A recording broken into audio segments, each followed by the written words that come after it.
Stevie, congratulations. You've achieved the first aim of the season, which was to make the playoffs. You must be delighted with that, but now looking to kick on again. Yeah, Jordan, it's been a testing few weeks, but one that I think the players have shown a lot of courage and character under testing circumstances. You know, the number of goals that we've scored, some of the football we've played, they've been a credit to themselves. You know, I think that's us undefeated in 5 as well. And in the games that we drew against Hearts and Dundee, I felt we had chances to win those games as well. So we're in a decent bit of form. The pleasing thing is we've confirmed that we're now in the playoff places. When you look back at Saturday's game, we started off well. We got ahead. We got a second, but then Arbroath hit back very quickly and it went to 2-2, which was the score at the break. Did you feel that we had maybe deserved a little bit more out of that first half, or did you feel that that was a fair reflection on the 45 minutes? No, I was delighted with obviously the start. We got off to Craig Whiting's bit of skull in the corner flag to turn Thomas O'Brien and then go on and win us the penalty kick. Delighted that Declan goes up and takes the penalty and scores. It showed character from him, having missed the one down at Queen of the South. So I was delighted, and I gave me the importance that Declan showed his mental strength and what it meant to him. Also playing with that shoulder injury, so very pleased on that side. Just talking before we come on air here that Kevin O'Hara, you know, probably gets overlooked because of Craig Whiting's second goal at the weekend, but the ball over the top, Kevin's composure to get to the ball, cut inside and finish it in the manner he did. So I felt it was right that we went 2-0 up. Disappointed with the first goal that we lost, and then obviously losing the second within 2 minutes. You know, it did set us back a bit, and you know, fair play to Arbroath because they made it very difficult on the day, and it was an open game of football where there were loads of chances created. What we did do was at half time, we made the boys aware, because we were aware ourselves as a coaching staff that Hearts were 3-0 up against Inverness, so our destiny was in our own hands. And that wasn't to put pressure on the boys, it was just to let them know, look, there's nothing we can do. It's ended up going back to 2 each. We need to try and score more goals. You know, destiny's in our own hands again, and it was very, very pleasing that we went on to win the game.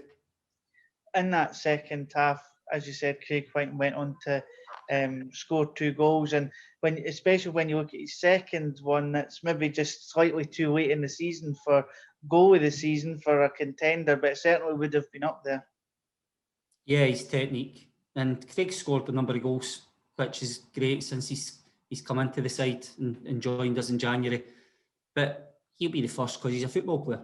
You know, he's an intelligent football player. He'll be the first to pat somebody else on the back for either giving him assist or creating, you know, an opportunity for him to score goals or leave him space to hurt the opposition. And you know, Ewan Henderson's weighty pass through for his first goal was a great one that allowed him to run on to and finish first time with his left foot between the keeper's legs.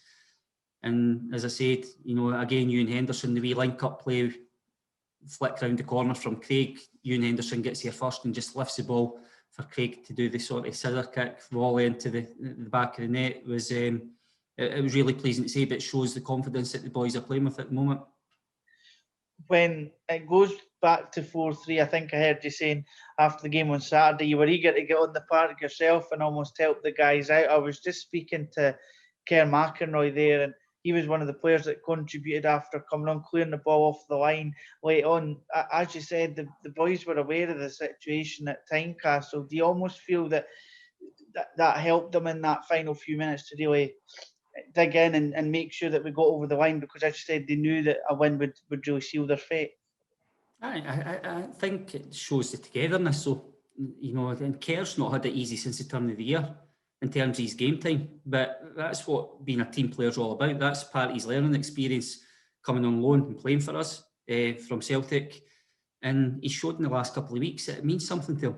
You know, that's as important as putting one in the top corner. And I didn't realise until I watched the game back, because when the third goal went in, you know, sometimes you're fearing the worst on the sideline and you're thinking, is this going to be our day? Because we created a lot of chances.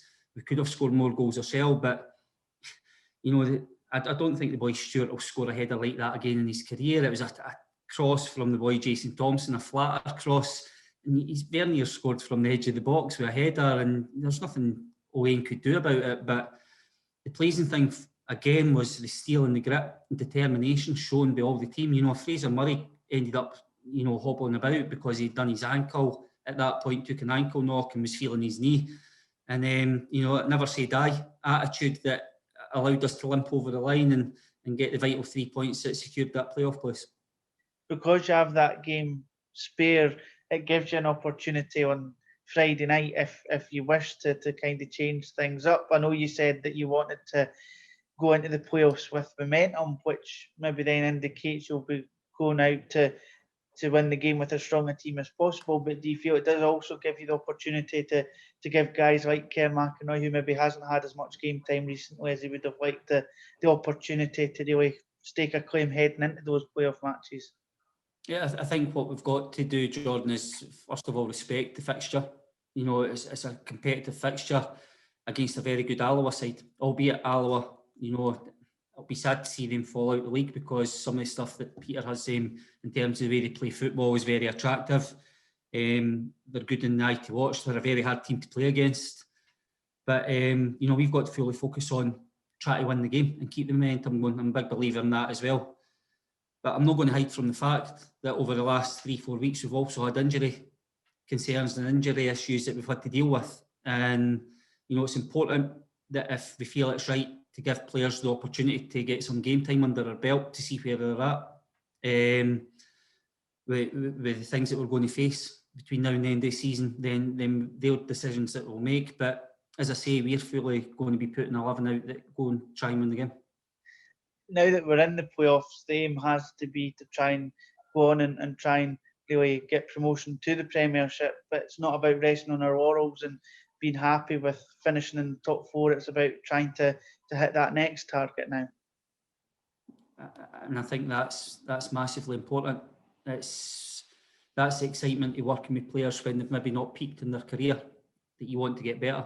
And because we've got into the playoffs now, it's not just a case of saying, all right, job done. It's a case of being hungry and wanting more and making sure that we fully focus. As I say, that's why it's important we fully focus on the Alloa game. Take nothing for granted because, you know, if we take our eye off the ball with that game, it can drip feed into the playoff games. So I'm excited because we're scoring goals.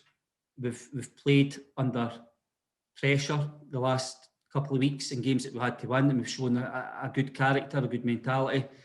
And these are things that will be asked questions of over the coming weeks.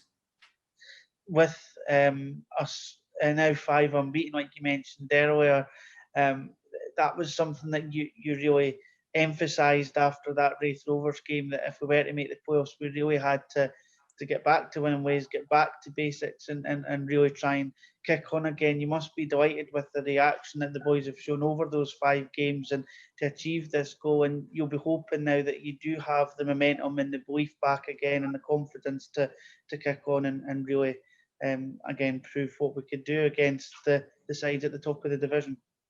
Yeah, well, I think since that defeat that you've spoken about against the Rovers, which again I've said I'll never go away, it's always going to live with me, but we've showed different type of character in games. You know, Hearts were very good. We didn't concede a lot of chances that day. We had opportunities to win the game. Dundee came down. Yes, they had chances in the game, but again we came away with a clean sheet. And then, you know, we've played the last couple of games at home and shown our creative side and scored, you know, 7 goals in 2 games when we needed to win the game. And in a way, it sort of opens the door that other teams can have a go at you as well. And, you know, it's asking your defenders questions, but, you know, I don't want to take away the flair side, but it'd be nice to shut the door at the back as well. And that's the challenges that you face as a manager. So every day's a learning day. Want to keep the creative side going, want to look a threat in our attacking plays, encourage the boys to get crosses, shots at goal. But then, you know, on the other flip side of that is you want to try and protect Owain and the goals and the back 4 to allow us to try and get as many clean sheets as possible. And just finally, team news, how are we looking heading into Friday night? Yeah, think other than Fraser Murray, who took a sore one quite late in the game. I know he was only on the pitch for a short time. He struggled in the early parts of the week. It's not to say that he'll be ruled out. Other than, again, Ryan Down, Lewis Martin, I'm very hopeful that, the rest of the squad will have a chance to select from everybody else. So at this moment in time, I'd say the only doubt is Fraser Murray. Perfect. Thanks for talking to us. Good luck on Friday night. Thanks, Jordan. Cheers.